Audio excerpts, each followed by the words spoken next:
Thus says Yahweh of armies. Haggai chapter 1, verse 2.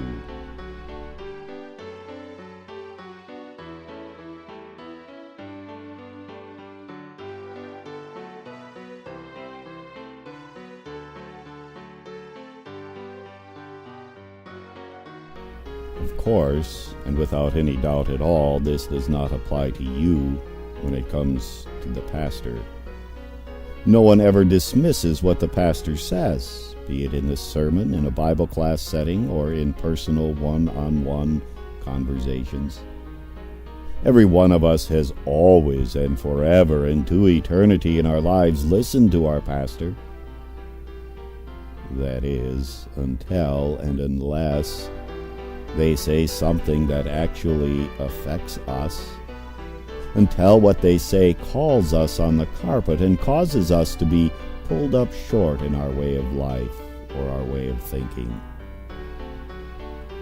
When this happens, then it is okay to disregard and not listen to them. After all, what really does the pastor know, right?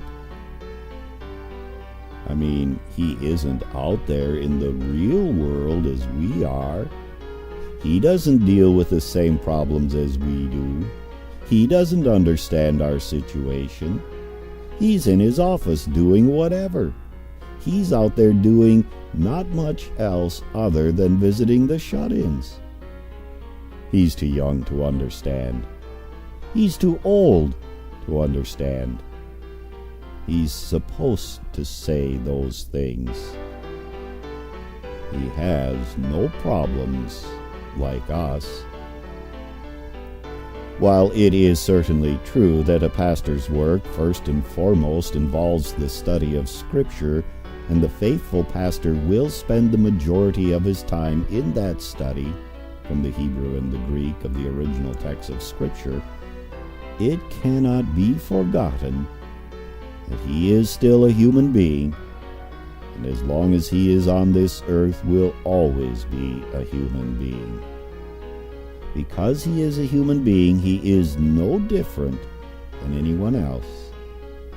He too has strengths and weaknesses, things he is good at and things he is not so good at. If he has family, he too has to deal with a marriage, with raising children, with paying bills, with all the things anyone else does.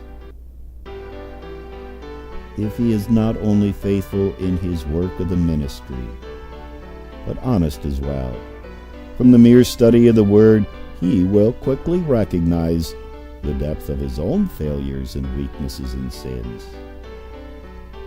Hebrews 5:2-4. He can have compassion on those who are ignorant and going astray, since he himself is also beset by weakness. Because of this, he is required, as for the people, so also for himself, to offer for sins. And no man takes this honor to himself, but he who is called by God, just as Aaron was. As in the Old Testament, so in the New, those who are properly called by a congregation are called by God himself to do this. And we are to hear them, and specifically in spiritual matters, because as Jesus said, he who hears you hears me, and he who hears me hears him who sent me.